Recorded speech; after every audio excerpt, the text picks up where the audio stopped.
नमस्कार। चलिए जानते हैं मेष राशि के लिए 22 से 28 दिसंबर का ये हफ्ता कैसा रहने वाला है। देखते हैं कि ग्रहों की चाल इस हफ्ते जीवन के अलग-अलग पहलुओं पर क्या असर डालने वाली है। तो इस हफ्ते ग्रहों की जो स्थिति बन रही है ना, वो एक बड़ा ही दिलचस्प सवाल खड़ा करती है। सवाल ये है कि अपनी एनर्जी लगानी कहाँ है। क्या किस्मत के भरोसे रहना है, या फिर मेहनत से काम बनेगा, या फिर थोड़ा रुककर संयम बरतने का समय है।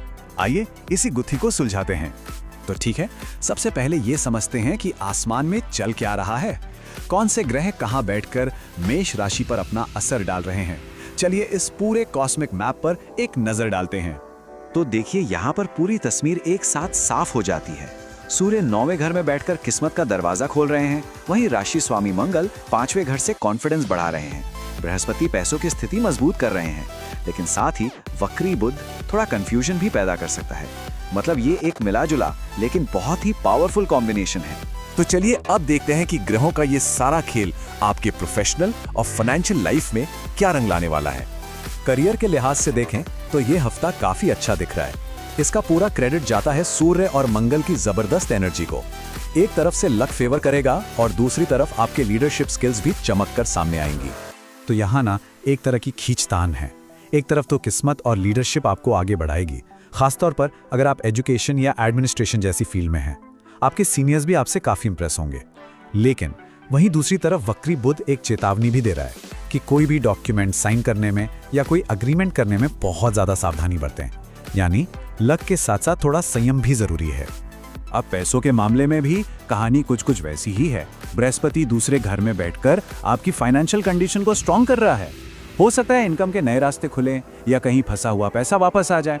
पर शुक्र 8वें घर से इशारा कर रहा है कि कोई अचानक बड़ा खर्चा भी सामने आ सकता है। इसलिए नए इन्वेस्टमेंट को लेकर थोड़ा सोच समझकर ही कदम बढ़ाना सही रहेगा। चलिए करियर और पैसों से आगे बढ़कर अब जरा पर्सनल और इमोशनल लाइफ पर भी एक नजर डाल लेते हैं, जो कि उतनी ही जरूरी है।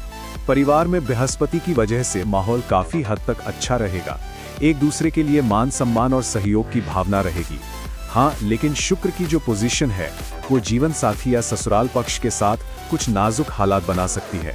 तो यहाँ एक ही सलाह है, अपनी बातों पर, अपनी जबान पर थोड़ा सा कंट्रोल रखें ताकि राई का पहाड़ ना बने। लव लाइफ में भी एक इंटरेस्टिंग मिक्स देखने को मिल रहा है। एक तरफ मंगल 5वें घर में बैठकर पैशन और अट्रैक्शन को बढ़ा रहा है, लेकिन दूसरी तरफ शुक्र थोड़ा इमोशनल अप डाउन ला सकता है। शक या ईगो क्लैश होने की संभावना है। तो सलाह सीधी और साफ है, गुस्से और शक को रिश्ते से दूर रखिए।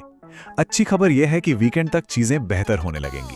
और अब आखिर में बात करते हैं सेहत की, और साथ ही देखेंगे कि इस हफ्ते के लिए कुछ खास उपाय और पूरे हफ्ते का निचोड़ क्या है।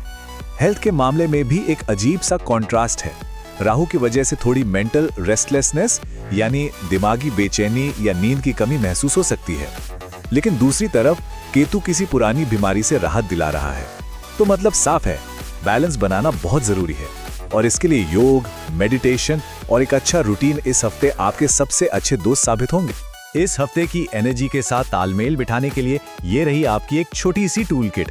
शुभ रंग है लाल, लकी नंबर्स हैं 1 और 9, और खास दिन रहेंगे मंगलवार और गुरुवार। और अगर आपको थोड़ा एक्स्ट्रा सपोर्ट चाहिए तो मंगलवार को ये एक छोटा सा लेकिन बहुत असरदार उपाय कर सकते हैं। ये मंगल की पॉजिटिव एनर्जी को बढ़ाने में और मुश्किलों को दूर करने में मदद करेगा। तो इस पूरे हफ्ते का सार क्या है? वो है बैलेंस। ये हफ्ता सिर्फ किस्मत या सिर्फ मेहनत का नहीं है। ये बैलेंस है किस्मत, मेहनत और संयम के बीच का। आपको ये जानना होगा कि कब आगे बढ़ना है और कब थोड़ा रुकना है। और इस बैलेंस को साधने के लिए जो सबसे बड़ी ताकत आपके पास है वो है धैर्य। और यहीं पर हम आपको एक सवाल के साथ छोड़कर जा रहे हैं। जब पता है कि किस्मत, मेहनत और संयम तीनों ही जरूरी हैं, तो इन तीनों के बीच आखिर ये संतुलन कैसे बनाया जाए, इस पर जरूर सोचिएगा।